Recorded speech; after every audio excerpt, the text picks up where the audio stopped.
जैसे कि हमें पता चला है कि आप स्कूल टाइम से ही बहुत सारे एक्टिंग कॉम्पिटिशन्स में आप हिस्सा लेते थे। आपने दिल्ली में थिएटर भी किया है, एफटीआईआई से आपने शिक्षा प्राप्त की है। तो मतलब कह सकते हैं कि बचपन से ही आपको एक्टिंग का शौक था। तो किस तरह से एक्टिंग के प्रति आपका रुझान बढ़ा, किस तरह से आप एक्टिंग के प्रति आकर्षित हुए, उसके बारे में कुछ बताइए। क्या है कि मैंने ज़िंदगी में इत्तेफाक से कुछ और सोचा ही नहीं कि मैं कुछ और बनूं। हालांकि my father was a very big technocrat, engineer थे और इंडियन एयरलाइंस में इंजीनियरिंग मैनेजर थे, बहुत बड़े पोस्ट पे। बल्कि मैं कहूँगा कि बोइंग जो जहाज़ होता है उसके स्पेशलिस्ट थे वो।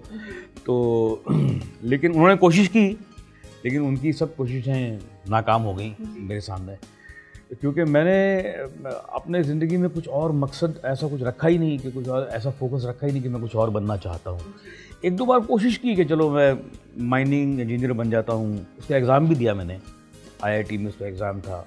तो जब मेरे फादर ने कहा भी थोड़ी तैयारी तो कर लो, तुम एग्ज़ाम इसकी दे रहे हो, इतना बड़ा एग्ज़ाम दे रहे हो, तुम माइनिंग इंजीनियर बनना चाहते हो। मैंने कहा जी ये दे तो रहा हूँ, लेकिन मेरा मन नहीं है। तो मुझे अभी भी याद है जब मैं एग्ज़ाम देने गया तो उसमें करीब 3 घंटे का पेपर था और 13 सवाल थे, और हर सवाल के ABC 3 भाग थे। तो 13 के 39 सवाल थे। तो मुझे 7th का A आता था बस। तो 9 बजे पेपर शुरू हुआ और 9:05 में मैंने पेपर दे दिया। मैंने कहा जी, बोले बस हो गया तुम्हारा? मैंने कहा हो नहीं गया, मैं गलत जगह आ गया हूँ। जी। शुरू से ही आपका एम बिल्कुल क्लियर था कि आपको एक्टिंग में ही जाना है, आपको कुछ और एक्टर सोचा ही बनना है। नहीं, मतलब कोशिश जी, नहीं की। जी।